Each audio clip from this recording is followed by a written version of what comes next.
નાનું બાળક ચાલતા શીખે, એક બાળક મને એવું બતાવો જે પડ્યા વગરનું ઊભું થયું હોય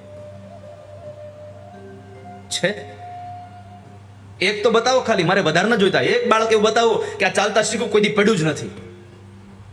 ગોઠણ છોલાયા વગર બાળક હાલતા નથી શીખી શકતો. તો એક મોટી ઊંચાઈ ઉપર જવા માટે તમારે કેટલી વાર પડવું પડે. તમે કીડીને જોઈ છે ક્યારે? ખાંડનો દાણો લઈને જ્યારે એ દિવાલ ઉપર ચડે ને ત્યારે કેટલી વાર પોતે હારે પડે છે. ઓલો કરોડિયો જ્યારે ઝાડુ બનાવે ત્યારે કેટલી વાર પડે છે, પણ એણે કોઈ દિવસ પોતાના મનોબળને તૂટવા ન દીધું. અંતે ઝાડુ બનાવ્યું અને પછી બેઠો બેઠો ન્યાયના પોતાના શિકારને ખાય છે. જિંદગીમાં ગમે તેવી સ્થિતિ આવે, બે વાત યાદ રાખવી. એક, પરમાત્માને ભૂલવા નહીં, અને બીજું, કોઈ દિવસ મનથી હારી ન જવું. મનને મક્કમ રાખીને રહે. ઘણા લોકો તો કામ ચાલુ કરે એની પહેલા જ નાસી જાય, એની પહેલા જ હારી જાય. નહીં, આમ નહીં થાય તો, અરે ચાલુ તો કર.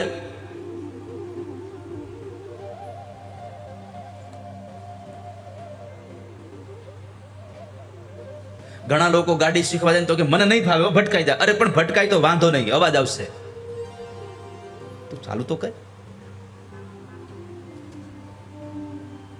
2003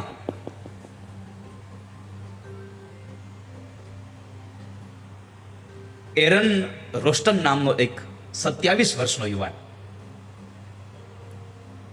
સાંભળજો વાલા યુવાનો, ખાસ સાંભળજો, અને જેની સ્થિતિ વિકટ છે.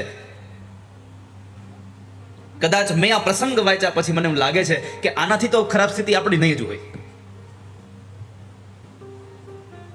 એરન રોસ્ટન નામનો 27 વર્ષનો યુવાન કુદરતી એવા સૌંદર્યના એ દ્રશ્યોને નિહાળવા માટે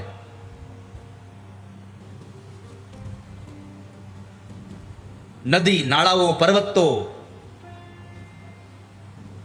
આ બધાનું એટલું દિવ્ય રમણીય ક્ષેત્ર હતું. એને હાઇકિંગ કરવા માટે મોઢામાં સીટી નાખી અને માણસ નીકળી પડ્યો. પૂરપાટ ચાલ્યો જાય છે. એમ લાગે છે કે એટલું આ દિવ્ય વાતાવરણ હતું, એવું દિવ્ય રમણીય દ્રશ્ય હતું કે ભગવાને સાવ નવરા બેઠા છે ને ત્યારે બનાવ્યું છે. એટલું રમ્ય.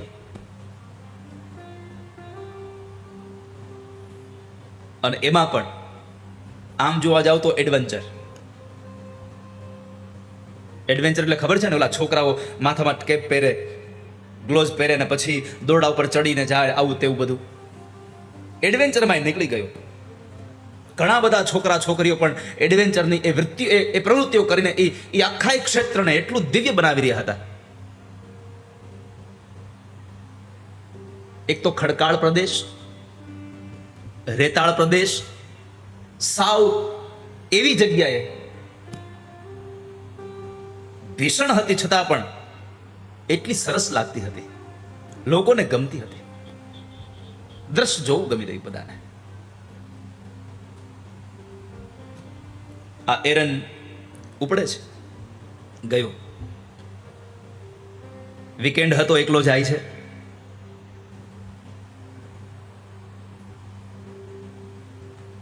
કેટલા મોટા ઊંચા પગારની કોલેજમાંથી બધું છોડી, પોતાનો અભ્યાસ છોડી અને મેરેથોન દોડવા ગયો. ગિરીશભાઈ સાંભળજો, કેટલો મનનો મક્કમ છે. બહુ મોટા ઊંચા પગારની એ લાયકાત છોડીને પણ મેરેથોન દોડવા ગયો. ઘરથી દૂર આઝાદીથી રહી રહ્યો છે. અને આ સંસારમાં આઝાદી કોને ન ગમે? સ્વતંત્રતા કોને ન ગમે? સ્વતંત્રતા સૌને મળવી જોઈએ, પણ મા બાપે આપણા ઉપર મૂકેલો ભરોસો તૂટવો ન જોઈએ ક્યારેય. સદુપયોગ થઈ રહ્યો.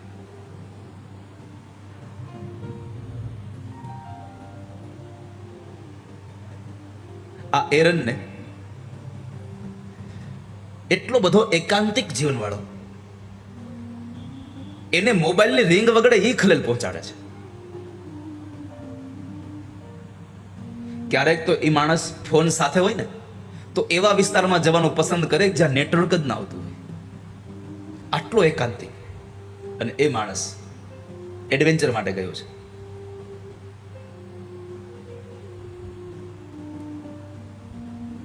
કોતરોમાં ખૂબ જતો હતો અને એમાં એક ઘટના એવી ઘટી, પાસેના બે ઊંચી પહાડોની દિવાલ અને એ દિવાલમાં ઊભી ફાટ હતી. એક બે પર્વતોની વચ્ચે એવી જગ્યા હતી એને ખબર ન રહી, અને એ બે દિવાલની વચ્ચે, બે પહાડોની વચ્ચે એ ઘૂસી ગયો. ઓછામાં પૂરું ઉપરથી લગભગ 400 કિલોની એક શિલા એના ઉપર આવે છે. એક એવી જગ્યાએ શિલા ફસાઈ ગઈ, માણસ ફસાઈ ગયો. એ શિલાની વચ્ચે અને પથ્થરનો જે પર્વત હતો એ બેની વચ્ચે માણસનો ડાબો હાથ ફસાઈ ગયો. આ ડાબો હાથ ફસાઈ જાય છે. આ સત્ય ઘટના છે. માણસનો ડાબો હાથ ફસાઈ ગયો. એવી જગ્યાએ ફસાયો હતો કે ત્યાંથી ગમે તેટલી ચીસો પાડે કોઈ સાંભળનારું હતું નહીં. બીજું, હવે 400 કિલોનો વજન એનાથી ઉપડે હતો નહીં. એક હાથ ફસાઈ ગયો હતો, એક હાથનો લોપ થઈ ગયો. શરૂઆતમાં તો માણસ થોડી વાર પ્રયત્ન કરે, પથ્થરની શિલાને ખસેડવાના અનેક પ્રયત્નો એરને કર્યા, સક્સેસ ન થયો. ખૂબ પ્રયત્નો કરે છે. એ જગ્યા એવી નિર્લજ હતી, એવી એકાંતિક જગ્યા હતી કે ત્યાં ભૂલથી કોઈ રખડવા આવવાનું પસંદ ન કરે. એવી જગ્યાએ બે પર્વતોની મધ્યમાં એક પથ્થરની શિલા નીચે પોતાનો હાથ ફસાઈ ગયો છે. લટકેલો માણસ.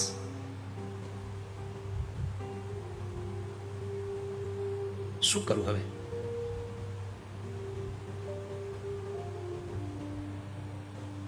એની પાસે એક નાની એવી પાણીની બોટલ હતી, એક નાઈફ એટલે કે એક નાનું એવું ચપ્પુ,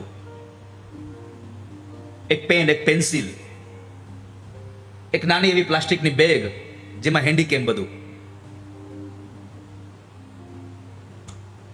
પાણી મળે એવું નહીં. 24 કલાકે માત્ર 15 મિનિટ એમને ખાલી માત્ર સૂર્યપ્રકાશ મળતો. 24 કલાકે માત્ર ને માત્ર ખાલી 15 મિનિટ સૂર્યપ્રકાશ મળતો.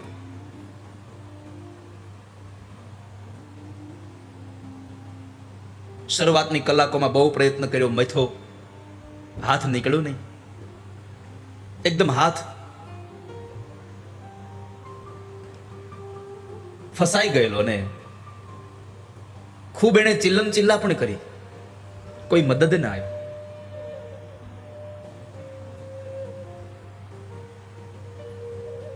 અને પછી પોતે પ્રેઝન્સ ઓફ માઇન્ડ, પોતાના દિમાગને એવું કોઠા હુજે વળગાડ્યું. હવે કરું શું? જુઓ, આ સંસારમાં જ્યારે કોઈ તમને સહાય ન આપે ત્યારે તમારું મન તમારો સહારો આપનાર થઈ જાય.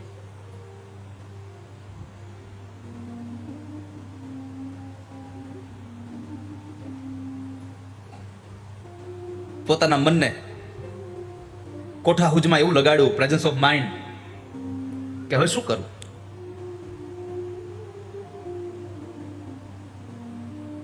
ત્યાં ને ત્યાં ટકી રહેવા માટે એને પ્રયત્ન કર્યા. જે પાણીની બોટલ હતી એમાંથી ખૂબ આવશ્યકતા પડે ત્યારે માંડ કરીને એક ટીપું પાણી પીને પોતાનો સમય પસાર કરે. જે દોરી હતી એને લટકાવી એક હાથથી અને ગાળીઓ બનાવીને પોતે લટકીને ત્યાં સૂતો છે.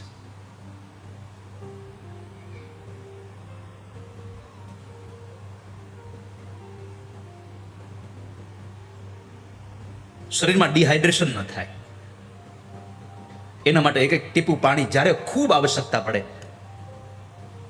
ત્યારે એ પાણી પીવે છે. અને પછી એક હાથ તો ફસાઈ ગયેલો હતો, એક હાથથી પોતાની બેગમાં રહેલી જે ડાયરી હેન્ડીકેમ હતું, એ હેન્ડીકેમની અંદર એમણે પોતાનો વિડીયો બનાવવાની શરૂઆત કરી. ત્યાં જ અલગ અલગ રીતે પોતાના વિડીયો બનાવતો રહ્યો. કલાકો વીતી, રાતો વીતી, દિવસો વીતતા ગયા. 15 મિનિટ માટે આવતો એ સૂર્યનો પ્રકાશ માણસને જિંદગીનો અહેસાસ કરાવી જાય, પોતાની તાજગીનો અહેસાસ કરાવવા લાગ્યો. એક સમય તો એવો આવ્યો કે કોઈ મદદે આવે એની ઈચ્છાઓ સંપન્ન થઈ ગઈ. હવે તો મૃત્યુ આવે એની ઈચ્છા થઈ ગઈ કે હવે મરી જાવ તો બહુ થઈ ગયું છે. મરવા માટે માણસ તૈયાર થઈ ગયો છે, કારણ કે સાવ એકલો, અસહાય, કોઈ એની મદદે ન આવે, ન પાણી મળે, ન કોઈ એની અવાજ સાંભળે.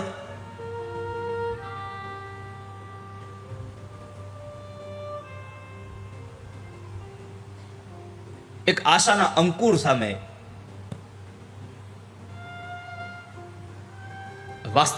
વાસ્તવિકતાની વાદળી છવાઈ ગઈ હતી કે હવે મારી આશાઓ સંપન્ન નહીં થાય. એક તો મૂળ ભાવ, એને એક અવાજ સંભળાયો, જાણે એનો પોતાનો દીકરો પોતાને અવાજ કરતો હોય એવી ભ્રમણાઓ થવા લાગી કે મારો છોકરો મને બોલાવી રહ્યો છે. જે માણસ મૃત્યુની રાહ જોતો હતો એ માણસને એક ભ્રમણા થઈ કે મને મારો સંતાન, મારો પુત્ર મને બોલાવી રહ્યો છે, એટલે એ માણસને ફરી પાછી જીવવાની ઈચ્છા જાગી. હવે હું જીવી લઉં.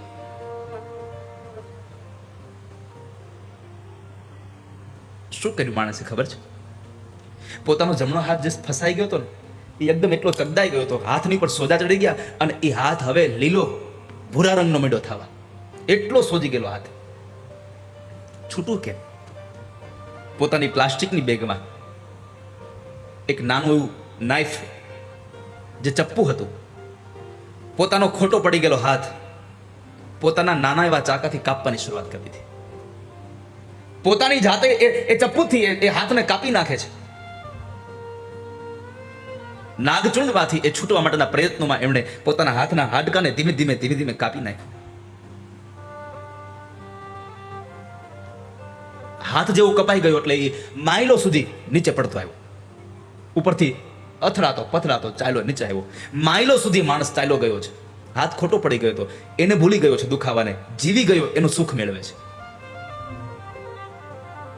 હાથ કપાઈ ગયો.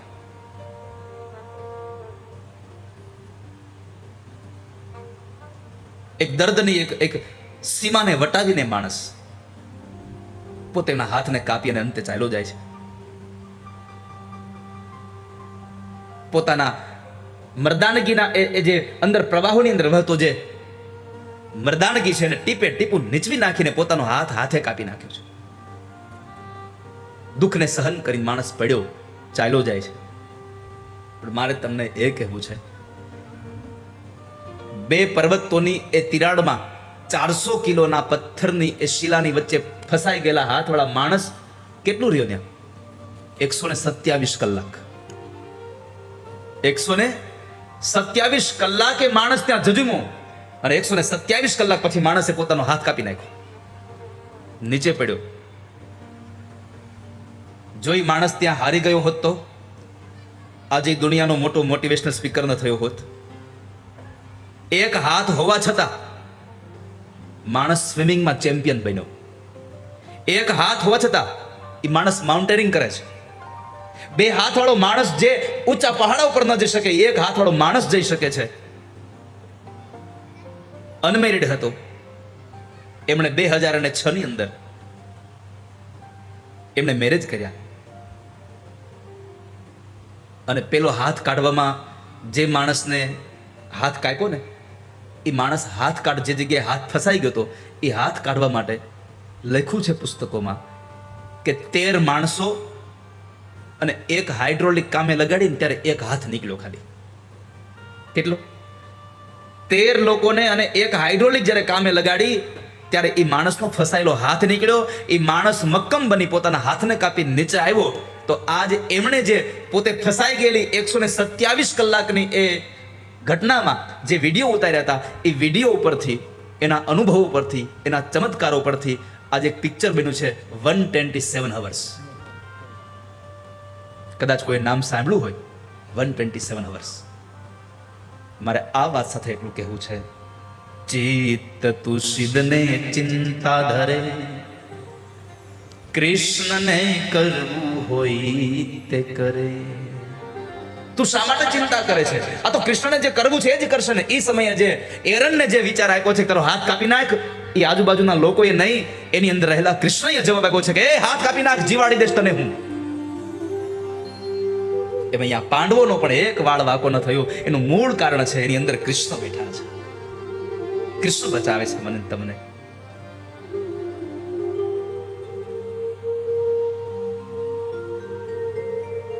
અર્જુનના એક રૂવાડે કૃષ્ણ કૃષ્ણ કૃષ્ણ અવાજ આવતો હતો.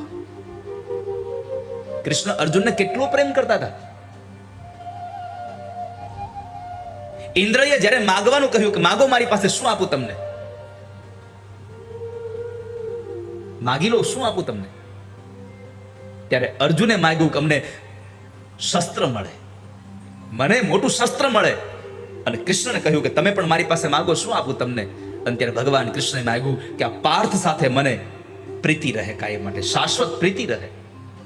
ભગવાન પ્રેમ ચાહે છે, પ્રભુ એને ચાહી રહ્યા છે. અને પરમાત્માએ ગીતાજીમાં લખ્યું છે, યે યથા મામ પ્રપદ્યન્તે તામ તથૈવ ભજામ્યહમ. આ સંસારમાં અર્જુન જે મને યાદ રાખે છે એને હું યાદ રાખું છું કાયમના માટે. જે મને ભૂલી જાય છે એને હું ભૂલી જાઉં છું. તો નક્કી તમારે કરવાનું છે, તમારે યાદ રાખવા કૃષ્ણને કે ભૂલી જવા છે. હથિયાર વગરના કૃષ્ણ પાંડવોના પક્ષમાં હતા, છતાં પણ એ યુદ્ધ જીતી ગયા. કેમ? અર્જુન અને દુર્યોધન બે માગવા માટે સાથે ભેગા થઈ ગયા હતા ભગવાન પાસે. આ સંસારમાં માણસને માગવું શું જોઈએ એની પણ ક્યારેક ક્યારેક ખ્યાલ નથી રહેતો, એને પણ ભાન ભૂલી જાય છે. ભગવાન કૃષ્ણ પાસે બે ભાઈઓ જ્યારે માગવા માટે ગયા મદદ, ભગવાને કહ્યું કે અર્જુન તું માગી લે પહેલા. એક બાજુ મારી નારાયણની સેના છે અને એક બાજુ હું છું, પણ મારો નિયમ છે કે હું હથિયાર હાથમાં ધારણ નહીં કરું. યુદ્ધના મેદાનમાં હાથમાં હથિયાર નહીં લઉં. દુર્યોધનને પરસેવો વળે છે કે નહીં, આ નારાયણની સેના માગી લેશે તો હું શું કરીશ. એટલી બધી એની ચિંતા વધી ગઈ દુર્યોધનની. અને એવા સમયે અર્જુને કીધું, એક કામ કરો પ્રભુ, નારાયણની સેના તમે દુર્યોધનને આપો, તમે મારા પક્ષમાં રહ્યો. દુર્યોધનને શાંતિ થઈ કે હાશ, આ મૂર્ખાને માગતાય ન આવડ્યું. પણ મૂર્ખો કોણ છે તો ખબર પડે ને. સારું થયું આને માગતાય ન આવડ્યું. એટલે ભગવાને દુર્યોધનને કીધું કે દુર્યોધન, અર્જુને એને મને એના પક્ષમાં મને માગ્યો છે, એટલે હવે તારે નારાયણની સેના લઈને જવું પડશે. દુર્યોધન કહે છે કાંઈ વાંધો નહીં, હાલો નારાયણની સેના, નારાયણની સેના. અર્જુને તમને માગ્યા છે, તમે ના જાઓ. દુર્યોધન આવી ગયો. અર્જુન હજી ભગવાન પાસે બેઠા છે. અને એવા સમયે ભગવાને જરા કીધું કે એલા મૂર્ખા, કહું છું કે એક બાજુ હું છું, એક બાજુ નારાયણની સેના છે. અર્જુન તું પેલા માગી લે, મારા હાથમાં હથિયાર નહીં હોય અને તોય તે મને માગ્યો. તારે નારાયણની સેના માગવી જોઈએ. અર્જુન તો બે હાથ જોડીને બેઠા છે. મૂર્ખા, માખણ માખણ બધું દુર્યોધન લઈ ગયો, તારી પાસે વધી ખાટી છાશ. હવે મારે તો હાથમાં હથિયાર નથી લેવાનું. અને ત્યારે અર્જુને જે જવાબ આપ્યો છે વાલા ભક્તો, સાંભળવા જેવો છે. ભગવાને કીધું કે માખણ માખણ દુર્યોધન લઈ ગયો અને ખાટી છાશ રહી તારી પાસે. ત્યારે અર્જુન બોલ્યો છે કાંઈ વાંધો નહીં પ્રભુ, દુર્યોધન ભલે માખણ લઈ ગયો પણ માખણ ચોર તો મારી પાસે છે. હજી માખણ લઈ ગયો છે, માખણ ચોર તો મેરે પાસ છે. ભાઈ, આ દુનિયામાં માગવું હોય તો પરમાત્માને માગી લો. અને તમારા પાસે પરમાત્મા હશે ને તો સંસારમાં કોણ એવી તાકાત છે જે તમને જીતી શકે? તમે પ્રભુને માગી લો. ઈશ્વર કો ચાહો આપ. અને એ યુદ્ધની અંદર જ્યારે કૌરવ અને પક્ષની હાનિ થઈ, દુર્યોધનની જાંગો જ્યારે ભીમની ગદાથી તૂટી ગઈ છે અને સાંજના સમયે કણસતો કણસતો પડ્યો છે. અશ્વત્થામા આવે છે, સાંત્વના આપીને કહે છે કે દુર્યોધન હવે જીવને શાંત કરી દે, જે થવાનું હતું તે થઈ ગયું છે. દુર્યોધન કહે છે પાંડવો જ્યાં સુધી જીવે છે ત્યાં સુધી મને શાંતિ ન મળે, જ્યાં સુધી પાંડવો છે ત્યાં સુધી મને સાંત્વના ન મળે. અશ્વત્થામા કહે છે પાંડવો ન રહે તો તને શાંતિ મળે? મળે, પણ પાંડવોને કોણ મારે? અને અશ્વત્થામાએ પ્રતિજ્ઞા કરી કે આવતીકાલ સવારનો સૂર્યોદય 5 પાંડવો નહીં જોઈ શકે. અને એ અશ્વત્થામા પાંડવોની સામે લડી શકે એમ હતો નહીં. એટલે અશ્વત્થામા રાત્રિના સમયે એને મારી નાખવા માટેનો થઈ અને યુક્તિ કરે છે કે રાત્રે નિંદ્રમાં જ એને મારી નાખું પાંડવોને. પણ જેની ભેગા ભગવાન કૃષ્ણ હોય એને પોતાની ચિંતા કરવી જ ન પડે. કૃષ્ણને ખબર પડી કે અશ્વત્થામા આવી યુક્તિ કરી રહ્યો છે, કેમ કે કૃષ્ણ બધું જાણે, મન કી જાણે, તન કી જાને, જાને ચિત્ત કી ચોરી. આ દુનિયામાં કૃષ્ણ શું નથી જાણતા? બધું જાણે છે ભગવાન. એટલે ભગવાને નક્કી કર્યું પાંડવોને લઈ અને નીકળી જાય છે. એક એક પાંડવનો એક એક દીકરો દ્રૌપદીને હતો. એ 5 દ્રૌપદીના દીકરાઓ, 5 પાંડવોના દીકરાઓ જે જગ્યાએ પાંડવો સુવાના હતા ત્યાં સુઈ ગયા. અશ્વત્થામાને એમ કે આ પાંડવો સુતા છે એટલે રાત્રિના સમયે એક એક તલવારના ઘા કરી અને મસ્તક વાઢી લઈ અને 5 દ્રૌપદીના દીકરાઓના મસ્તકને લઈને ગયા. દુર્યોધનને કીધું પાંડવો મરી ગયા છે, હવે શાંત થઈ જા, જીવને શાંત કરી દે. ભરોસો ના આવ્યો. 5 ખોપડીઓને જોઈ અને ખબર પડી કે આ તો દ્રૌપદીના દીકરાઓ છે. દુર્યોધનને પણ આંખોમાંથી અશ્રુની ધારા વહી ગઈ. અશ્વત્થામાને પછતાવાનો પાર ન રહ્યો. કેમ? બચન દિયા સોચા નહીં, હોગા ક્યા પરિણામ.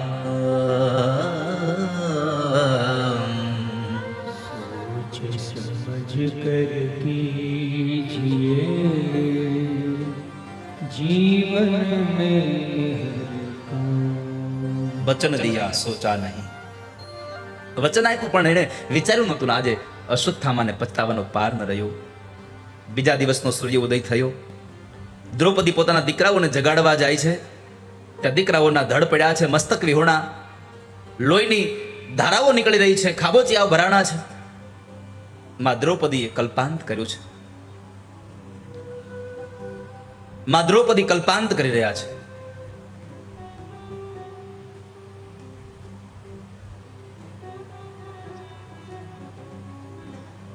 માં કુંતા આવ્યા છે. એમણે પણ કલ્પાંત કર્યું, દ્રૌપદીને સાંત્વના આપી છે. અને એવા સમયે ભગવાન કૃષ્ણ 5 પાંડવોને લઈને આવ્યા. આવતાની સાથે જ પ્રશ્ન કર્યો, પાંચાલિયા કોણે કર્યું? આ કોણે માર્યા દીકરાઓને? અને ત્યારે દ્રૌપદીજી બોલ્યા છે, કોણે માર્યા એ મને નથી ખબર, પણ મારા દીકરાઓને કોઈકની નિંદ્રામાં માર્યા છે. આ સંસારમાં મૃત્યુ એ તો શાશ્વત છે, જાત સહી ધ્રુવ મૃત્યુ.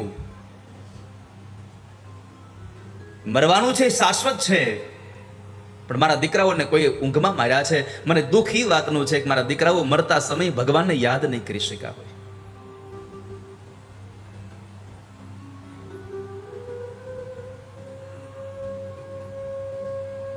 અર્જુન પ્રતિજ્ઞાબદ્ધ બન્યા છે. દીકરાના હત્યારાઓને લેવા માટે થઈ, શોધવા માટે થઈ ભગવાન કૃષ્ણ સાથે લઈને નીકળે છે. માર્ગમાં પૂછ્યું, પ્રભુ આ કોણે કર્યું છે? ભગવાને કીધું, તારા ગુરુના પુત્રએ, એના દીકરાએ. અને અશ્વત્થામાને પકડવા માટે રથ નીકળે. અશ્વત્થામાને ખબર પડી કે અર્જુન મને પકડવા આવે છે, એટલે પોતે પણ ચાલ્યો જાય છે. આગળના રથમાં અશ્વત્થામા, પાછળના રથમાં અર્જુન જાય છે. અને અંતે અર્જુને એક બાણ સરસંધાન કરીને માર્યું. અશ્વત્થામાના રથને તોડી નાખ્યો. અશ્વત્થામા નીચે ઉતરીને દોડે છે. અર્જુન એની પાછળ પાછળ જાય છે. અને જ્યારે અર્જુન એની પાછળ જાય છે ત્યારે અશ્વત્થામાને ડર લાગ્યો કે મને મારી નાખશે.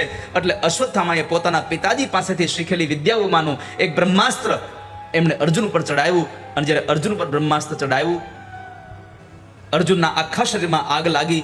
એને કોઈ બાળી રહ્યું છે એવી અનુભૂતિ થવા લાગી. ભગવાન પાસે આવી અને પરમાત્માને પ્રાર્થના કરીને કહેવા લાગ્યો, કૃષ્ણ કૃષ્ણ મહાબાહો ભક્તાનામ ભયંકર त्वमेको दह्यमानानाम् अपवर्गोऽसि संसृते. હે કૃષ્ણ, મને બચાવો, મને કોઈ બાળી રહ્યું છે. આ મને કોણ બાળે છે? ત્યારે ભગવાન કૃષ્ણએ કહ્યું કે આ તો અશ્વત્થામાએ બ્રહ્માસ્ત્ર ચડાવ્યું છે, અર્જુન પાછું વાળી લે. ગુરુદેવની શીખડાવેલી વિદ્યા પ્રમાણે અર્જુને એ બ્રહ્માસ્ત્રને પાછું વાળી અશ્વત્થામાને દોરડાથી કેદ કરી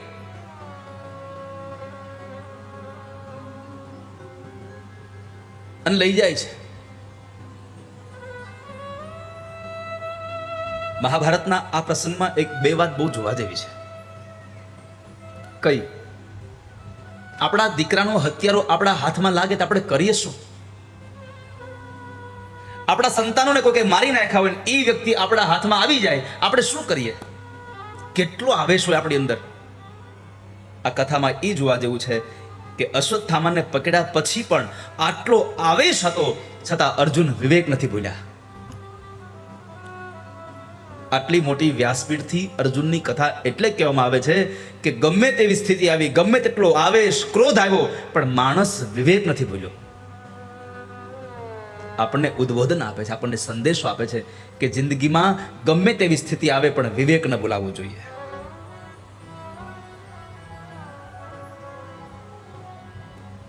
માણસ ન બોલવાના શબ્દો બોલી રહ્યો છે. તમને ખબર છે, કોઈકના કાનમાં ખરાબ શબ્દો નાખવા હાટું, કોઈકના કાન ખરાબ કરવા હાટું સૌથી પહેલા તમારું મોઢું ખરાબ થાય છે. આપણા કાને શબ્દ પછી આવે છે, જ્યારે પહેલાના મોઢામાંથી નીકળે છે. કોઈના કાનની અંદર ખરાબ શબ્દો નાખતા પહેલા વિચારજો તમારું મોઢું ખરાબ થઈ રહ્યું છે. અને કોઈની વસ્તુ બગાડવા હાટું આપણે આપણું શું કામ બગાડીએ?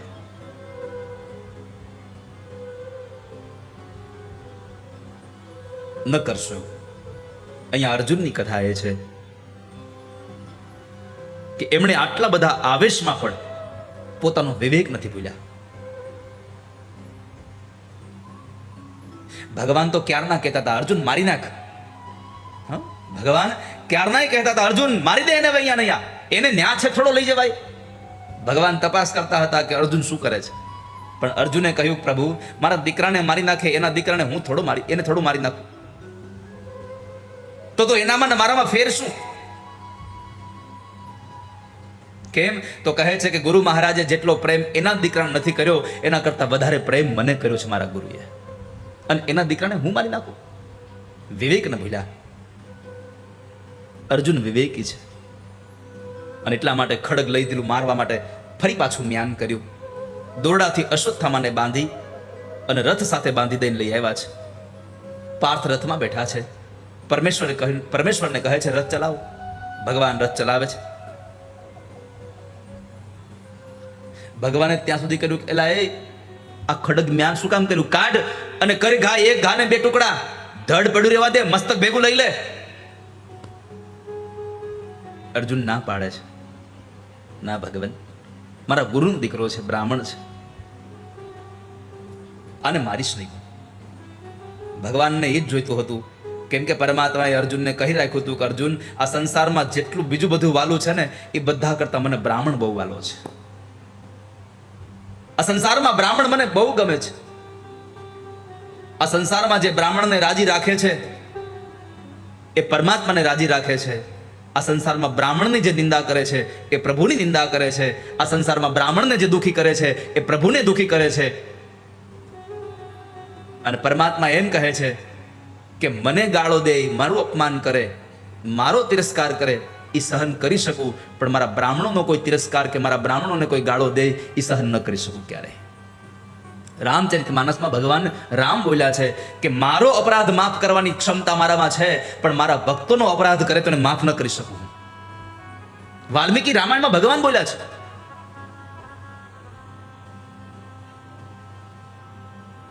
અને એટલે ભગવાન તપાસ કરતા હતા કે અર્જુન શું કરે છે.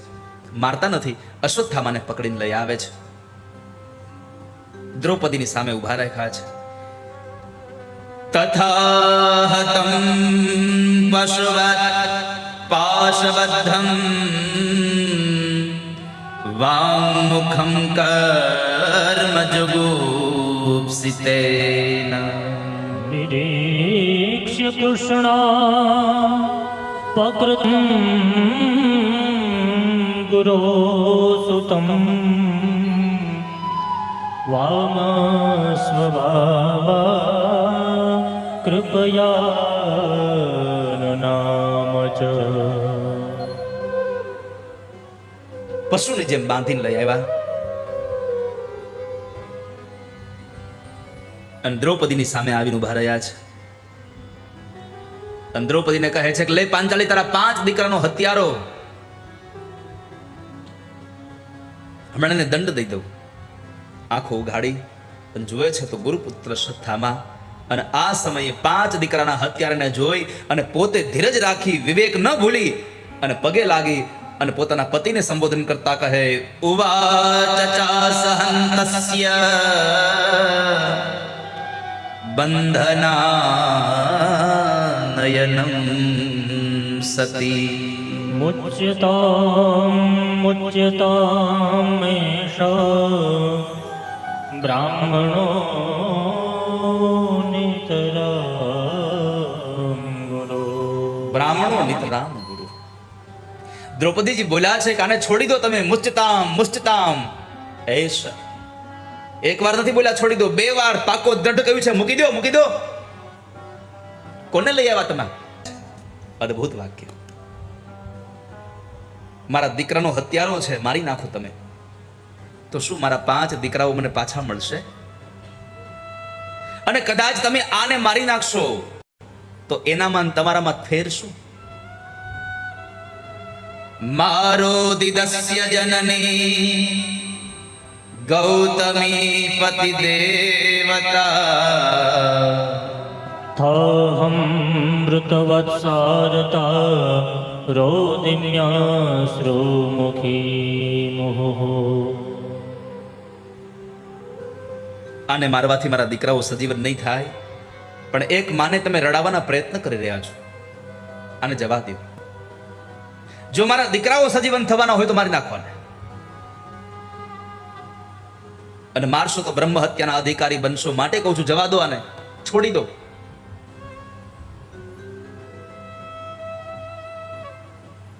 અર્જુને ભગવાન સામે જોયું. પ્રભુ શું કરું? મારીશ તો બ્રહ્મ હત્યાનો અધિકાર મળશે, નહીં મારું તો મારી પ્રતિજ્ઞા તૂટી જશે. શું કરું ભગવાન? તમે જેમ કહો તેમ કરું. અને એવા સમયે ભગવાન બોલ્યા છે, અર્જુન તને તો ખબર છે કે મને બ્રાહ્મણ બહુ પ્રિય છે. બ્રહ્મ બંધુર્ન હંતવ્ય. બ્રાહ્મણ વધને પાત્ર નથી. બ્રહ્મ બંધુર્ન હંતવ્ય. લેકિન યાદ રહે, આતતાઈ વધાર્ણવ. બ્રાહ્મણ વધને પાત્ર નથી, પણ એ બ્રાહ્મણ જો આતતાઈ બન્યો હોય તો એને છોડવો ન જોઈએ. કોઈના દીકરાઓને મારી નાખનારો, કોઈને ઝેર આપનારો, કોઈની જમીન પડાવી લેનારો, કોઈનું ઘર સળગાવી નાખનારો, કોઈની સ્ત્રીનું હરણ કરનારો, આવા કૃત્ય કરે એને પદ્મ પુરાણમાં આતતાઈ કહ્યું છે. તો આતતાઈને છોડવો ન જોઈએ. માટે મારું મને ગમે છે એવું કર્મ તું કર, હું એમ નહીં કહું તને મારી નાખ. અને એવા સમયે અર્જુને અશ્વત્થામાનું અપમાન કર્યું છે. માથામાં રહેલો મણિ ઉતારી લઈ, અશ્વત્થામાના વાળ ઉતારી લઈ અને એને કાઢી મૂકે છે.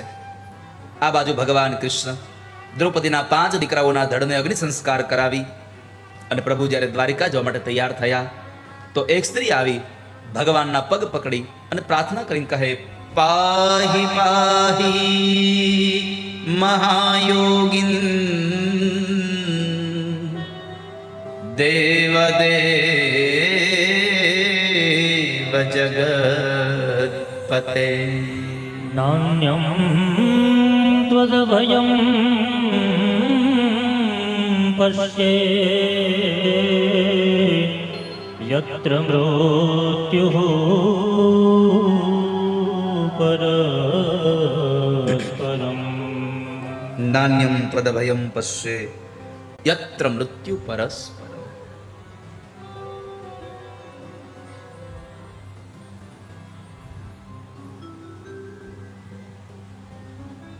ભગવાન, આ સંસારમાં મૃત્યુ એ તો શાશ્વત છે, પણ મારા ગર્ભમાં રહેલું બાળક ન મરી જાય એના માટે હું તમને પ્રાર્થના કરું છું. મહાભારતમાં થોડી કથા અદ્ભુત આપી છે કે જે આ ઉત્તરાજી વિરાટ રાજાની દીકરી અને પાંડવોના દીકરા અભિમન્યુની વિધવા પત્ની ઉત્તરા ભાગવતમાં બતાવ્યું છે કે ઉદરમાં રહેલા બાળક માટે પ્રાર્થના કરે છે, અને મહાભારતમાં બતાવ્યું છે કે પરીક્ષિત જન્મી જાય છે, મરેલો છે, મૃત બાળક જન્મે છે, અને ત્યારે માં કુંતા કહે છે પ્રભુ આને મારા વંશને સજીવન કરો. અને ત્યારે ભગવાને એમ કહ્યું કે મેં કુરુક્ષેત્રના મેદાનમાં કોઈ અનીતિ ન કરી હોય તો બાળક જીવતું થાય.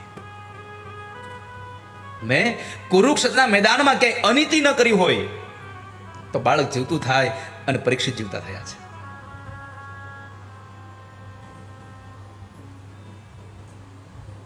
અશ્વત્થામાં મારી નાખશે, ભગવાને ઉદરની અંદર એની રક્ષા કરી, પરમાત્મા નીકળ્યા છે. બીજી એક માં આવી ફૈબા કુંતાજી આવ્યા છે, ભગવાનને પ્રાર્થના કરી કીધું પ્રભુ રોકાઈ જાઓ, આપ રોકાઈ જાઓ, મારી પ્રાર્થનાનો સ્વીકાર કરો, આપ રોકાઈ જાઓ. ભગવાનને પ્રાર્થના કરતા કરતા માં કુંતા કહે છે યથા ઋષિકેશ ખલેન દેવકી કંસેન રુદ્ધાતિ ચિરં સુચાર પિતા વિમોચિતાહં ચ સહાત્મજા વિભો ત્વય્યેવ નાથેન મુહુર્વિપદગણા. ભગવાન આપ રોકાઈ જાઓ, તમે મારું તો રક્ષણ કર્યું જ છે, મારા દીકરાઓને બચાવ્યા છે, મારા દીકરાઓને વિપત્તિમાંથી તમે બચાવ્યા છે. અને એકવાર નહીં, અહીંયા કહ્યું મુહુર વિપદ ગણાત. મારા દીકરાને એકવાર નહીં, તમે અનેક વિપત્તિઓમાંથી તમે મારા સંતાનોનું રક્ષણ કર્યું છે. પ્રભુ મારી પ્રાર્થના છે, તમે રોકાઈ જાઓ, અને મારી પ્રાર્થનાના બદલામાં તમારે આપવું હોય તો મને એટલું આપો. વિપદઃ સંતુ ન સસ્વ તત્ર તત્ર જગદ્ગુરો ભવતો દર્શનમ યસ્યાત પુનર્ભવ દર્શનમ. અપુનર્ભવ દર્શનમ. ભગવાન જેને એકવાર તમારા દર્શન થાય એને પાછો જન્મ લેવો જ ન પડે. અપુનર્ભવ દર્શનમ. પરમાત્મા તમે આપવા ઈચ્છતા હો તો અમને દુઃખ આપો. વિપદઃ સંતુ ન સસ્વત. એક દુઃખ નહીં, અમને અનેક દુઃખ આપો. કેમ તો કહે છે દુઃખ હોય તો તમે સાથે રહો છો, અને સુખ આવે તમે દૂર રહ્યા જાઓ છો. પ્રભુ રોકાઈ જાઓ. માં કુંતા બાલ ચરિત્રોને યાદ કરી અને પ્રભુને યાદ કરાવે. પ્રભુ તમને યાદ છે, જેનાથી કાળ ડરતો હતો એ જ કૃષ્ણ તમે માથી ડરતા હતા. માં યશોદાના હાથમાં લાકડી હતી, તમારી આંખમાં આંસુ હતા. ગોપ્યા દદે ત્વયિ કૃતા ગસિદા મતાવત યાદે દશાશ્રુ કલિલાંજન સંભ્રમાક્ષમ. વક્ત્રમ નિમીય ભવભાવનયા સ્થિતસ્ય પ્રિયર્વિભેતિ. ભગવાન તમને યાદ છે એ દિવસે તમે માટલું ફોડ્યું હતું, ત્યારે માં યશોદા દોરડાથી તમને જ્યારે બાંધવા આવી ત્યારે પ્રભુ તમારી આંખમાં આંસુ હતા. એ લીલાની હું સાક્ષી છું. તમે આંખો ચોળતા હતા, તમારી આંખનું કાજળ અસ્ત વ્યસ્ત થઈ ગયું હતું. તમે ડરના માર્યા તમારું મોઢું છુપાવતા હતા. ભગવાન પ્રભુ આ લીલા જ્યારે હું યાદ કરીને જ્યારે એ ચિત્ર મારી આંખ સામે આવે ને ત્યારે મારું મન મોહમાં પડી જાય છે, માયામાં પડી જાય છે.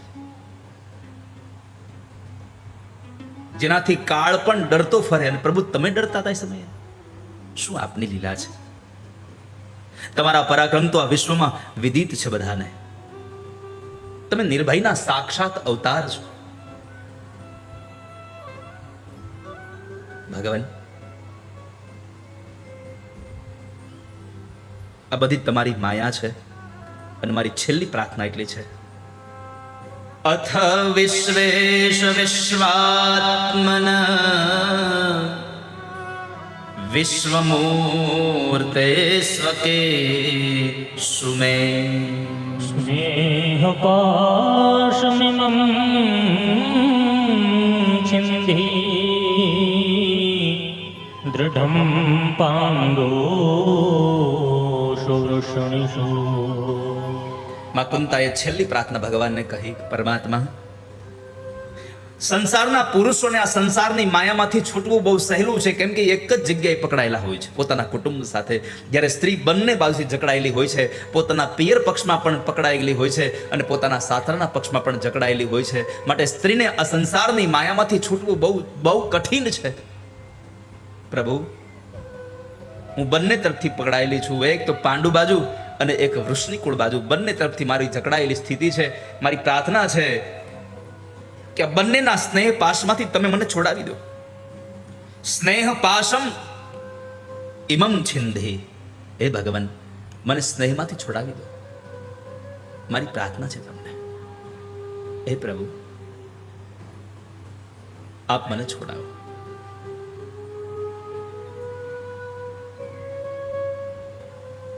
મને બંધનમાંથી મુક્ત કરો.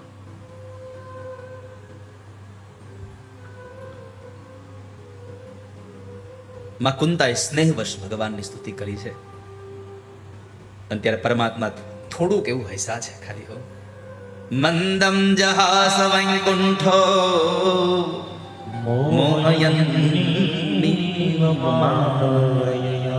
પરમાત્મા એ સમય થોડું હસી અને ઉતરાના ઉદરની અંદર ગયા અને ભગવાને એની રક્ષણ કર્યું. ભગવાન ચાલતા થયા. માં કુંતા ભગવાનને પ્રાર્થના કરે, દ્રૌપદી ભગવાનને સ્તુતિ કરે, પાંડવો ભગવાનને નાતે કહે છે, પ્રભુ રોકાઈ જાઓ ને, આપ રોકાઈ જાઓ, આપ રોકાઈ જાઓ.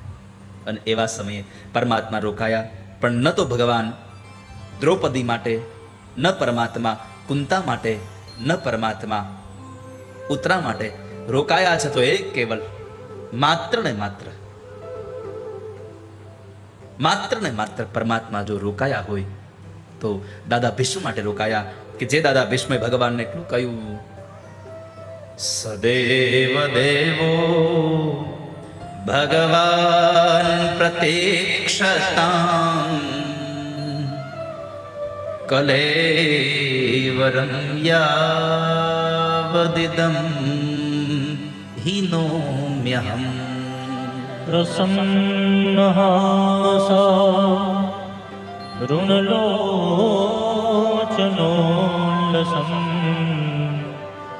મુખાંબુજોધ્યા નપથશ્ચતુર્ભુજઃ. હે ભગવાન, તમે જો મને વરદાન આપવા ઈચ્છતા હો તો એટલું વરદાન આપો કે જ્યારે મારું મૃત્યુ આવે ત્યારે તમે મારી સામે ઉભા હો અને મારો પ્રાણ નીકળી જાય. અને એ વચન આપેલું દાદા ભીષ્મને એ પરમાત્માને યાદ આવ્યું. એટલે પરમાત્મા રોકાયા. બધા જ સ્નેહી સ્વજનને સાથે લઈ અને ભગવાન જ્યારે દાદા ભીષ્મ પાસે કુરુક્ષેત્રના મેદાનમાં જાય છે અને ત્યારે દાદા ભીષ્મને કહ્યું, દાદા તમારા મૃત્યુને બોલાવી લો. એવા સમયે દાદા ભીષ્મ ભગવાનની સ્તુતિ કરે. ભીષ્મ ઉવાચ ઇતિ મતિ રૂપકલ્પિતા વિતૃષ્ણા ભગવતી સાત્વતંગવે વિભૂમ્ની. સ્વસુખમુપગતે ક્વચેદ વિહર્તું પ્રકૃતિમુપેયુષિ યદ્ધવ પ્રવાહ. હે ભગવાન, મારી મતિરૂપી કન્યા હજી કુંવારી છે અને જ્યાં સુધી એને હું પરણાવી ન દઉં ત્યાં સુધી મને ક્યાંય શાંતિ ન મળે. એટલે મારી મતિરૂપી કન્યાનો હાથ તમે સ્વીકારો. મારે તમારા જેવા મૂર્તિ હારે મારી દીકરી પરણાવી છે. ભગવાને કહ્યું, તમારી દીકરીને હું ગમું છું કે નહીં એ તો એને પૂછો. આ સંસારમાં મા બાપને મૂર્તિઓ ગમી જાય પણ દીકરીને તો ગમવો જોઈએ ને. અને ત્યારે દાદા ભીષ્મ ભગવાનને કહે છે કે તમે કેમ ન ગમો? ત્રિભુવન કમનમ કમાલ વર્ણમ રવિકર ગૌરવરાંબરમ દધાને. વકુરલકકુલા વૃતાનનાબ્જમ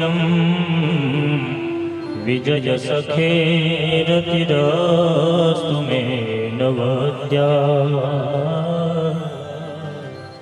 ભગવાન, આ સંસારમાં કોણ એવી સ્ત્રી હોય કે જે તમને પસંદ ન કરે? ત્રણેય ભુવનમાં તમે સુંદર છો, ત્રિભુવન કમનમ તમાલ વર્ણમ. આ દુનિયામાં સર્વશ્રેષ્ઠ તમે છો પરમાત્મા. 11 શ્લોકોમાં દાદા ભીષ્મે ભગવાનને સ્તુતિ કરી અને એ સ્તુતિના સ્વીકાર બાદ પરમાત્માએ ચતુર્ભુજ નારાયણના દર્શન આપી અને દાદા ભીષ્મને ભગવાનના ધામમાં મોકલ્યા. એ કથા સૂત નામના મહાપ્રાણી 88,000 શુનકાદિક ઋષિમુનિઓને બતાવી અને પછી પરમાત્મા દ્વારિકા જવા માટે જ્યારે તૈયાર થયા, અર્જુન ભગવાનની સાથે જાય છે.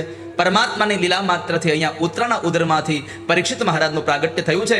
બોલીએ પરીક્ષિત મહારાજ કી. પરીક્ષિત મહારાજનું પ્રાગટ્ય થયું. બ્રાહ્મણોએ આવી અને એના જન્માક્ષર જોયા તો જન્માક્ષરની અંદર 8મા સ્થાનને જોઈને કહ્યું કે આનો કોઈ મૃત્યુ બ્રાહ્મણ શાપથી થશે, પણ ચિંતા ન કરશો ધર્મરાજ, આ તો ભગવાનનો અનન્ય ભક્ત થશે. પછી મહારાજ યુધિષ્ઠિર રાજગાદી પર આવ્યા છે. વિદુર કાકા જ્યારે તીર્થયાત્રા માટે ત્યાં આવ્યા છે, એનું સ્વાગત સન્માન થયું અને એ વિદુરે ધૃતરાષ્ટ્ર અને ગાંધારીને ઉપદેશ કર્યો કે આ સંસારમાં હવે તમને આ જીવન જીવવા કરતા ભગવાનનું ભજન કરવા ચાલ્યા જાઓ. એટલે ધૃતરાષ્ટ્ર અને ગાંધારી માં કુંતા આ ત્રણેય લોકો ગંગાના ઘાટ ઉપર જઈ ભગવાનનું ભજન કરવા લાગ્યા છે. ઘણા સમય પછી અર્જુન જ્યારે ભગવાનને મૂકીને પાછા આવે છે અને અર્જુને સમાચાર આપ્યા કે પરમાત્મા સ્વધામ ગમન થયા છે, એ વાતને લઈ અને યુધિષ્ઠિર મહારાજે નક્કી કર્યું કે આપણે હવે અહીંયા રહેવું નથી. એટલે થોડા સમયની અંદર પોતાના દીકરા ઉત્તરાધિકારી એવા પરીક્ષિત મહારાજને રાજગાદી સોંપી દઈ અને 5 પાંડવો અને દ્રૌપદી હેમાળાના માર્ગે હાડ ગાળવા માટે નીકળી પડ્યા છે. આ બધું સમય વ્યતીત થવા લાગ્યો છે. ઘણો સમય વ્યતીત થઈ ગયો અને એમાં પરીક્ષિત મહારાજે એક વખતના સમયે પોતાના પરદાદા વખતનો મુગટ લઈ માથા ઉપર ધારણ કરી અને મૃગિયા રમવા માટે ગયા છે અને ત્યાં આગળ કલી સાથે એનું મિલન થયું છે. કળિયુગની હારે એનો ભેટો થયો અને એ કળિયુગને જ્યારે દંડ દેવા માટે જાય છે તો કળિયુગના શરણે આવી અને એને શરણાગતિ માગી છે. ક્ષત્રિયના ધર્મ પ્રમાણે પરીક્ષિત મહારાજ એને શરણાગતિ આપે છે. રહેવા માટે સ્થાન માંગ્યા કળિયુગે તો 4 સ્થાન પરીક્ષિત મહારાજે આપ્યા. દ્યુતમ પાનમ સ્ત્રીય સુના યત્ર ધર્મ ચતુર્વિધ. આ 4 સ્થાન પરીક્ષિત મહારાજે આપ્યા કે કળિયુગનો વાસ ક્યાં હશે? તો પેલું લખ્યું છે જ્યાં જુગાર રમાતો હશે ત્યાં કળિયુગ હશે. બીજું, જ્યાં મદિરા પાન થતું હશે, ન ખાવાના પદાર્થો ખવાતા હશે ત્યાં કળિયુગ હશે. જ્યાં હિંસા થતી હશે ત્યાં કળિયુગ હશે અને જે જગ્યાએ વ્યભિચાર થતો હશે ત્યાં કળિયુગ હશે. આ 4 જગ્યાએ કળિયુગનો વાસ થશે. પણ આ કળિયુગે પુનઃ પ્રાર્થના કરી કે પુનશ્ચ યાચમાનાય, કે હું ફરીવાર તમારી પાસે પ્રાર્થના કરું છું કે મને રહેવા માટે એક સ્થાન આપો, મને હજી એક સ્થાન આપો સારું. અને ત્યારે પરીક્ષિતે કહ્યું કે અનિતિનું જે સોનું છે એટલે કે અનિતિનું જે ધન છે એમાં તારો વાસ થાય. અને એ સમયે કળિયુગ ઊભો થઈ અને પરીક્ષિતના માથામાં બેઠો. કેમ કે માથામાં જે મુગટ હતો જરાસંધનો એ મુગટ અનિતિનો હતો એટલે કળિયુગ એમાં બેઠો અને પરીક્ષિતની બુદ્ધિ બગડી.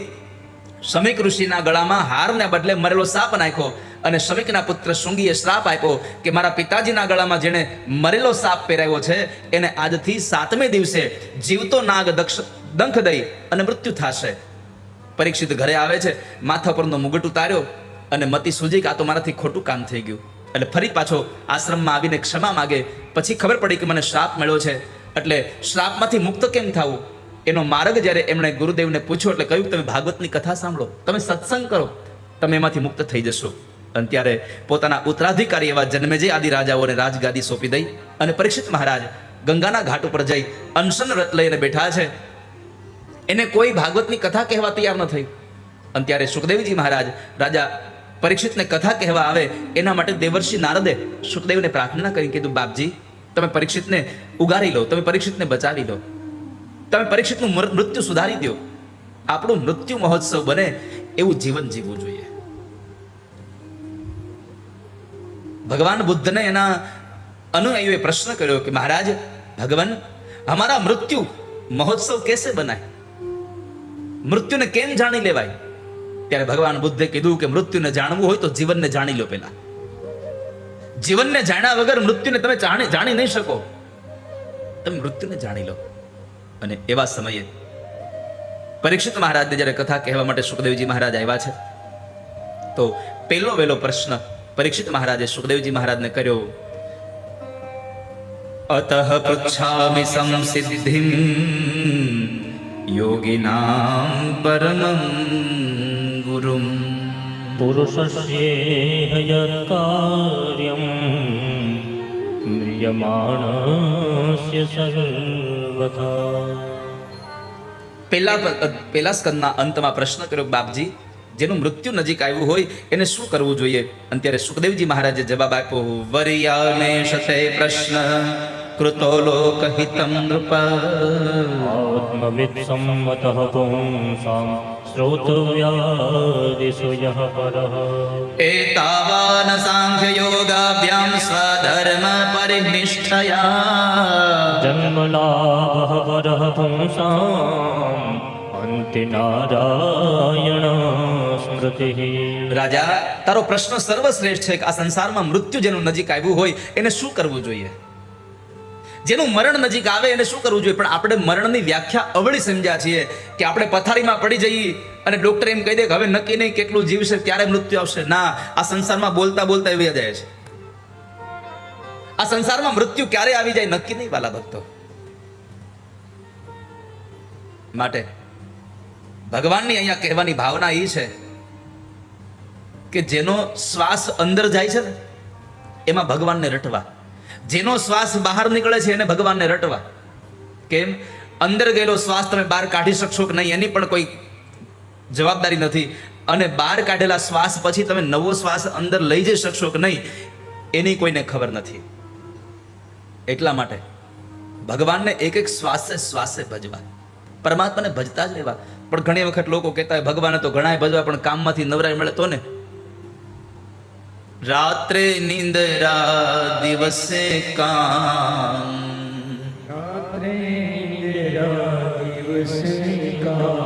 રાત્રે નિંદ્રમાં હોય અને દિવસમાં કામ કરીએ. હવે કઈ ભગવાનને ભજવામાં? ભગવાન ક્યારે ભજવા મારે?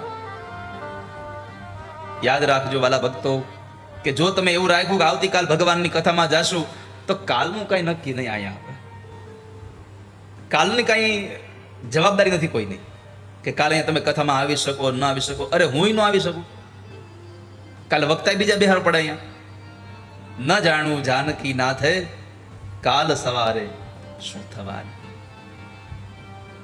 આ સંસારમાં ક્યારે કાળ આવીને તમને પકડી જાય એનો કોઈ ભરોસો નહીં. એટલા માટે તમને કહું છું પરમાત્માના નામ થકી તમારું જીવન સાર્થક કરી લેજો. કોણ જાણી શકે કાળને રે, સવારે કાલ કેવું થશે. કોણ જાણી શકે કાળને,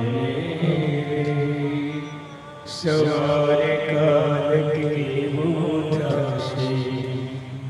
આ કાયામાંથી હંસલો રે, ઓ ચિંતાનો ઉડી જશે. કાયામાંથી હંસલો રે, ઓ ચિંતાનો ઉડી જશે. તારા મોટા મોટા બંગલા રે, મોટર ને ગાડી વાડી. મોટા મોટા બંગલા રે, મોટર ને ગાડી વાળી. તારા મોટા મોટા બંગલા રે, મોટર ને ગાડી વાડી. મોટા મોટા બંગલા રે, મોટર ને ગાડી વાળી. બધી માયા મૂડી મેલીને ખાલી હાથ જાવું પડશે. બધી માયામૂડી મેલીને ખાલી હાથે જાવું પડશે. એ બધી માયા મૂડી મેલીને ખાલી હાથે જાવું પડશે. બધી માયામૂડી મેલીને ખાલી હાથે જાવું પડશે. ગમે તેટલો મોટો બંગલો બનાવશો તો એમાં ઉપર કોઈ નોંધ નહીં લે. અહીંના લોકો કદાચ થોડુંક આશ્ચર્ય સાથે જો કહો બહુ મોટો બંગલો છે, બહાર રહેલા માણસોને ખાલી તમારા બંગલામાં આશ્ચર્ય થશે, અંદર રહેલા માણસને આશ્ચર્ય નહીં થાય. તમે જોજો, જે ઘરમાં તમે રહ્યો છો તમને એ તમારા બંગલાનું આશ્ચર્ય થાય ના, પણ તમે કોઈકનો મોટો બંગલો જો તો ઓહો કેટલો સારો બંગલો બનાવ્યો છે. મૂળ ઉપાધિ એ છે કે આપણને બાહ્યમાં જ્યારે આશ્ચર્ય થાય છે, ભીતરમાં આશ્ચર્ય નથી થતું. કેમ? આપણે આસક્તિ સાથે ત્યાં રહ્યા છીએ. એમ આ સંસારમાં તમને પરમાત્મા નથી દેખાતા, એનું મૂળ કારણ એ છે આપણે આસક્તિમાં જીવીએ છીએ. લોકો કહે છે ભગવાન ક્યાં છે? આ સંસારમાં કીડી એક ખાંડનો દાણો ઉપાડીને જાય ને, એ પણ પરમાત્માની આસક્તિ નથી, એ પરમાત્માનું સ્વરૂપ છે, વિરાટ સ્વરૂપ છે ભગવાન. પણ આપણે તો એ ખાલી કીડી જ દેખાય છે આપણને, કેમ કે આપણે આ સંસારની માયામાં આસક્તિ સાથે જીવી રહ્યા છીએ. એટલા માટે તમારા પૈસાથી મોટો બંગલો બનાવશો ને તો એની નોંધ નહીં લે કોઈ, પણ તમારી રહેલી મૂડીમાંથી થોડી ઘણી મૂડીમાંથી તમે કોઈ ગૌશાળા, કોઈ અન્નક્ષેત્ર, ક્યાંય ભોજનાલય, ક્યાંય મંદિરમાં કે ક્યાંય ધર્મશાળામાં કે ક્યાંય નિશાળમાં કોઈ પણ જગ્યાએ તમે સત્કર્મ કર્યું હશે ને તો એની નોંધ ગામ લે કે ન લે, મારો ઠાકોરજીની નોંધ રાખશે તમારી પાસે. યાદ રાખજો, તમારા દ્વારા થયેલું સત્કર્મની નોંધ ભગવાનના ચોપડામાં હોય છે. બાકી તમારી ભેગી કરેલી સંપત્તિ અહીંયા જ પડી રહેવાની છે, 1 રૂપિયો ભેગો નહીં આવે. અરે તમારા હાથમાં રહેલી વીંટી હોતે છેલ્લા સમય કાઢી લેવામાં આવશે, પહેરાવશે નહીં કોઈ. હા, સોનાની વીંટી હાથમાંથી કાઢી અને મોઢામાં ત્રાંબાનો કવડો મૂકશે પાછા. બહુ પવિત્ર કહેવાય ને, એટલે બોલો લ્યો. મોંઘામાં મોંઘી કારમાં દીકરો દવાખાને તમને બેહાડીને લઈ જશે, પણ દવાખાને જો મૃત્યુ પામ્યા તો એ મોંઘી કારમાં ઘરે નહીં લઈ આવે. કેમ? હવે મારા બાપુજી વૈયા ગયા. આ સંસારમાં તમારી જ ભેગી કરેલી સંપત્તિ એમનેમ પડી રહેશે. એટલા માટે કહું છું કે સમય આવે ત્યારે એ સંપત્તિનો સદુપયોગ થાય, એ સંપત્તિ સારા માર્ગમાં વપરાઈ જાય, આપણને મળેલું ધન સારા માર્ગે વપરાય, આપણને મળેલા સંસ્કારોથી આપણે સારું જીવન બનાવીએ, આપણને મળેલી સત્તાથી આપણે સારું કોઈકના આશીર્વાદ મેળવીએ તો એનો સદુપયોગ થશે. એટલા માટે કાલ ઉપર કોઈ કામ ન છોડીએ, આજે કરી લઈએ. અને આજે તમે સારું વિચારશો ને તો કાલ આવવા દે. અને ભાઈ તમે તો કેટલા ભાગ્યશાળી છો જેતલ સરવાળાઓ. આવતીકાલે એકાદશી છે અને આવતીકાલે સાંજે 7 વાગે ઠાકોરજીનો નંદ મહોત્સવ પણ આપણી કથામાં છે. લ્યો, આવતીકાલે એકાદશી છે અને બધાને મારી પ્રાર્થના છે કે આવતીકાલે એકાદશી રહેજો અને ભગવાન તથાસ્ત વિદ્યાપીઠમાં બિરાજતા આપ જે LED સ્ક્રીનમાં દર્શન કરો છો ને, આ તથાસ્ત વિદ્યાપીઠના પ્રેમ મંદિરમાં બિરાજતા ભગવાન રાધાકૃષ્ણ દેવ છે. અમરેલી અને લાઠી વચ્ચે ગરીબ ઘરના બાળકો માટે તથાસ્ત વિદ્યાપીઠ બની રહી છે, કે જ્યાં ગરીબ ઘરના છોકરાઓ જે પૈસા માટેથી પોતાનો અભ્યાસ છૂટી જતો હોય એવા છોકરાઓને 11-12 સાયન્સમાં ભણાવવાના, એને રહેવા જમવાની હોસ્ટેલની વ્યવસ્થા આપી, એને પહેરવાના કપડાં અને ભણવાના ચોપડા આ બધું આપવાનું, પણ 1 રૂપિયો ફી નહીં લેવાની, સાવ મફતમાં એને 11-12 સાયન્સમાં ભણાવવાના. એવી તથાસ્ત વિદ્યાપીઠ નિર્માણ થઈ રહી છે. અને એ તથાસ્ત વિદ્યાપીઠ નિર્માણ થાય એમાં યજ્ઞશાળા અને ભગવાનનું મંદિર નિર્માણ થયું. ગયા મહિનાની 3 તારીખ એટલે કે 3 માર્ચના દિવસે ભગવાન ઠાકોરજી રાધાકૃષ્ણ દેવ પ્રેમ મંદિરમાં બિરાજમાન થયા. અને એ પ્રેમ મંદિરમાં બિરાજતા ભગવાન રાધાકૃષ્ણ દેવને પ્રાર્થના કરું કે આપ સૌ આવતીકાલે એકાદશીનો એવો ઉપવાસ કરજો કે ભગવાન તમારી એકાદશીના ઉપવાસથી ખૂબ રાજી થાય, તમારા બધાનું ભગવાન સર્વત્ર મંગલ કરે. કાલે એકાદશી રહીને આવજો. કેટલા લોકો એકાદશીના ઉપવાસ કરો છો? હાથ ઊંચો કરો. બસ આટલા જ લોકો? તો કાલે એકાદશી રહેવો ને બધાય? કેટલા લોકો રહીને આવશો કાલે?